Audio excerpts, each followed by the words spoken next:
నమస్కారం అండి. నేను doctor Pradeep Vajja, MD physician, registrar endocrinologist, Bhaskar hospital, Shapur, గండిమైసమ్మలో చేస్తున్నాను. మనం ఇప్పుడు ఆస్తమా గురించి డిస్కస్ చేసుకుందాం. ఆస్తమా, దీని తెలుగులో మనం ఉబ్బసం అని అంటాం. ఇది శ్వాసకి సంబంధించిన వ్యాధి ఇది. సో ఈ ఆస్తమా అనేది ఇప్పుడున్న క్లైమేటిక్ కండిషన్ వల్ల, ఈ పొల్యూషన్ వల్ల, ఈ గ్లోబల్ వార్మింగ్ అండ్ సరిగా ఏమంటారు, ఈ వాయు కాలుష్యం వల్ల బాగా ఇది ట్రిగ్గర్స్ అంటే బాగా ఎక్కువైపోతూ వస్తుందన్నమాట. ఆల్రెడీ ఈ ఆస్తమా అనేది యాక్చువల్లీ ఏంటి అంటే, మన ఈ గ్రంథి ఏదైతే ఉందో, మన ట్రాకియా అంటే మన ఎయిర్వే ఏదైతే ఉందో, దాన్ని వాపు రావడం వల్ల లేదా అతిగా మ్యూకస్ అంటే తెమడ ప్రొడ్యూస్ అవ్వడం వల్ల మనకు ఊపిరి తీసుకోవడం అనేది ఇబ్బంది అయ్యి వస్తూ ఉంటుందన్నమాట.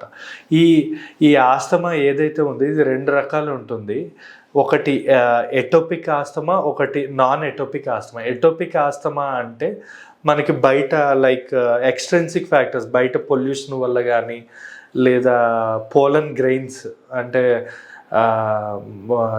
పండించే పంట నుంచి కానీ పువ్వుల నుంచి వచ్చే డస్ట్ వల్ల వచ్చేది ఎటోపిక్ ఆస్తమా. దీనివల్ల ఐజీ లెవెల్స్ పెరిగి వచ్చేది ఇదొక రకమైన ఆస్తమా. ఇందులో నాన్ ఎటోపిక్ అంటే ఆల్రెడీ వంశపారంపరంగా వచ్చే ఆస్తమా అనమాట. ఇదేంటంటే మనకు పుట్టుకతో మన ఫ్యామిలీలో ఎవరి ద్వారా వస్తూ ఉంటుందన్నమాట.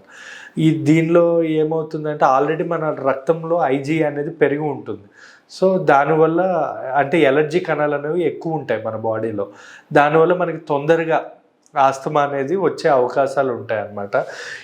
ఈ ఆస్తమా ఏదైతే ఉంటుందో దీనికి కంప్లీట్ క్యూర్ అనేది లేదు, కానీ కంప్లీట్ 100% కంట్రోల్ అయితే చేయొచ్చు. అంటే కంప్లీట్గా వంశపారంపరంగా వచ్చింది కాబట్టి కంప్లీట్గా క్యూర్ చేయలేము, కానీ కంట్రోల్ మాత్రం 100% పెట్టుకోవచ్చు. దీనికి మెయిన్గా లక్షణాలు ఏముంటాయి అంటే, మెయిన్గా ఫస్ట్ షార్ట్నెస్ ఆఫ్ బ్రెత్, అంటే శ్వాస తీసుకోవడం అనేది ఇబ్బంది అవ్వడం కానీ, లేదా ఏమైనా నడుస్తున్నప్పుడు కానీ ఏదైనా పని చేస్తున్నప్పుడు కానీ ఆయాసం రావడం, లేదా చెస్ట్ అనేది టైట్గా పట్టేసినట్టు, లేదా చెస్ట్ పెయిన్ రావడం, లేదా పిల్లి కూతలు రాత్రి పడుకునేటప్పుడు పిల్లి కూతల్లా రావడం, అంటే ఊపిరి లోపలికి పీల్చుకునేటప్పుడు అన్నప్పుడు ఇలా పిల్లి కూతలు వస్తూ ఉంటాయి. ఇక్కడ ఇలా సౌండ్ అనేది మనకి వినబడుతుంది, బయట వాళ్ళకి కూడా వినబడుతుంది. ఇంకోటి మనం వీజ్ అంటే వదిలేటప్పుడు గాలి బయటికి వదిలేటప్పుడు వీజ్ వస్తుంది. వీజ్ అంటే గొట్టం నుంచి ఊదేటప్పుడు కువ్వు అని ఎట్లయితే వస్తుందో సౌండ్, ఆ టైప్ ఆఫ్ సౌండ్ మనం బయటికి వదిలేటప్పుడు వస్తుంది అనమాట. ఈ సిమ్టమ్స్ అన్నీ మనకి ఆస్తమాలో ఉంటాయి. సో మనం ఇప్పుడు ఆస్తమాలో కొన్ని ట్రిగ్గర్స్ అనేవి ఉంటాయి అన్నమాట. అంటే ట్రిగ్గర్స్ అంటే వాటి వల్ల ఆల్రెడీ ఉన్న ఆస్తమా ఎక్కువ అయ్యే అవకాశం ఉంటుంది. అంటే కంట్రోల్లో మనం పెడతాం, కంట్రోల్లో పెట్టాక కూడా ఎప్పుడోసారి ఎక్కువ అవ్వచ్చు. ఫర్ ఎగ్జాంపుల్ కోల్డ్కి ఎక్స్పోజ్ అవ్వడం, చలికి, వర్షాకాలం, లేదా గాల్లో డస్ట్, లేదా వాయు పొల్యూషన్ అంటే మన ఈ బల్ల నుంచి వచ్చే స్మోక్ వల్ల కానీ వీటి వల్ల కానీ కొంచెం ఒత్తిడి వల్ల కూడా ఆస్తమా అనేది ఎక్కువయ్యే అవకాశం ఉంటుంది.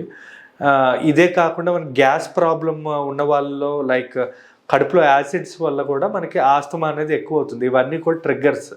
ఇవన్నీ లేకుండా మనం చూసుకోవాల్సి ఉంటుందండి. దీనికి మనం ఎలా డయాగ్నోస్ చేస్తాము అంటే సిమ్టమ్స్, సైన్స్ అంటే వాళ్ళ యొక్క లక్షణాలు బట్టి, ఫ్యామిలీ హిస్టరీ బట్టి మనకు తెలుస్తుంది. ఇవే కాకుండా మనకి స్పైరోమీటర్ టెస్ట్లు అని చెప్పి, lung function test, chest x rays, ఈ వీటి వల్ల కూడా మనకు తెలిసిపోతుంది. లేదా కొన్ని టైప్ ఆఫ్ బ్లడ్స్ ఉంటాయి, సిబిపి, సిఆర్పి, ఐజీఈ, ఇలాంటి బ్లడ్ టెస్టులతో కూడా మనం ఆస్తమా ఉందా లేదా తెలుసుకోవచ్చు. దీనికి ట్రీట్మెంట్ అంటే మనకి నెబులైజేషన్స్ పెట్టుకోవచ్చు, బుడిగార్డ్ డ్యూలెన్ నెబులైజేషన్, లేదా స్టీమ్ ఇన్హలేషన్. ఆవిరిని మనం పసుపు, అమృతాంజన్ వేసుకున్న ఆవిరిని కూడా పీల్చుకోవడం వల్ల మనకి లంగ్స్ అనేవి క్లియర్ అయ్యే అవకాశం ఉంటుంది. ఇంకోటి మనం ఇన్హేలర్స్ కూడా వాడుతూ ఉంటాం, లైక్ సాల్బటమాల్ కానీ, టియోవా, ఇలా చాలా ఇన్హేలర్స్ ఉంటాయి. ఇన్హేలర్స్ వాడుకోవచ్చు. రోటా క్యాప్స్ అని పీల్చే ట్యాబ్లెట్స్ ఉంటాయి. ఈ ట్యాబ్లెట్స్ లేదా కొన్ని టైప్ ఆఫ్ పల్మోక్లియర్, ఎస్ప్రోఫైలిన్, ఎనెస్టల్ సిస్టన్ కాంబినేషన్లో కొన్ని ట్యాబ్లెట్స్ డాక్టర్ని కన్సల్ట్ అయ్యి ఇలాంటి ట్యాబ్లెట్స్ మనం కంప్లీట్గా మనం ఆస్తమాని కంట్రోల్ చేయొచ్చు. అట్ ద సేమ్ టైం ఇప్పుడు ఈ ఆస్తమా ఏదైతే ఉందో దీనికి మనం ఏ ఫుడ్స్ ఎక్కువ తీసుకోవాలంటే డైట్ మనం ఆస్తమా డైట్ కూడా ఇప్పుడు డిస్కస్ చేద్దాం. అంటే ఏ ఫుడ్స్ ఎక్కువ తీసుకోవాలి, ఏ ఫుడ్స్ అసలు తీసుకోకూడదు. మెయిన్గా ఈ ఆస్తమాకి మనం ఎక్కువగా తీసుకోవాల్సింది మెగ్నీషియం, విటమిన్ డి ఎక్కువ ఉండే ఫుడ్స్. అంటే మనం కొంచెం ఎండకి ఎక్స్పోజ్ అవ్వడం చాలా మంచిది.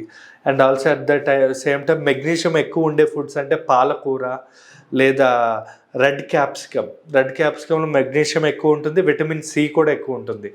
లేదా ఆనియన్స్, ఎందుకంటే ఆనియన్స్లో యాంటీ ఇన్ఫ్లమేటరీ అంటే వాపు కణాలు తగ్గించే గుణం అన్నది ఆనియన్స్లో ఉంటుంది. ఆనియన్స్ కానీ, ఆరెంజ్ కానీ, యాపిల్, ఇవన్నీ కూడా మనకి ఆస్తమాను తగ్గిస్తుంది. అట్ ద సేమ్ టైం మిరియాలు, అంటే యాక్చువల్లీ డైరీ ప్రొడక్ట్స్ తగ్గించాలి ఆస్తమాల్లో. ఒకవేళ తాగాలంటే మిరియాల పాలు కూడా మంచిది. లేదా వాము, ఇలాంటివన్నీ కూడా మనకి ఆస్తమాని చాలా బాగా కంట్రోల్ చేస్తాయి. అండ్ ఆస్తమాలో ఏ ఫుడ్స్ అవాయిడ్ చేయాలన్నది మనం తెలుసుకోవాలి. మెయిన్గా మనం అవాయిడ్ చేయాల్సింది డైరీ ప్రొడక్ట్స్ అవాయిడ్ చేయాలి. ఇంకా వైన్, బీర్, ఆల్కహాల్ స్మోకింగ్ కానీ, లేదా కొన్ని రకమైన దుంపలు, చాక్లెట్స్, ఐస్ క్రీమ్స్, స్వీట్స్, లేదా చింతపండుతో తయారు చేసిన పులుపు, ఆ పులుపు కానీ, ఇంకా కిస్మిస్, గ్రేప్స్ కూడా కంప్లీట్గా అవాయిడ్ చేయడం మంచిది. ఈ ఫుడ్స్ అన్ని మనం ఆస్తమాలో అవాయిడ్ చేసుకుంటే మనకు కొంచెం బాగానే ఉంటుంది. ఇంకా ఆస్తమాలో ఏంటంటే బాగా ఎక్కువగా అయినప్పుడు కొంతమంది స్టెరాయిడ్స్ వాడుతూ ఉంటారు. ఆ స్టెరాయిడ్స్ కూడా కొన్ని టైప్ ఆఫ్ వాడుకుంటే మంచిది. అన్ని టైప్ ఆఫ్ స్టెరాయిడ్స్ కూడా మనం వాడకూడదండి. Thank you.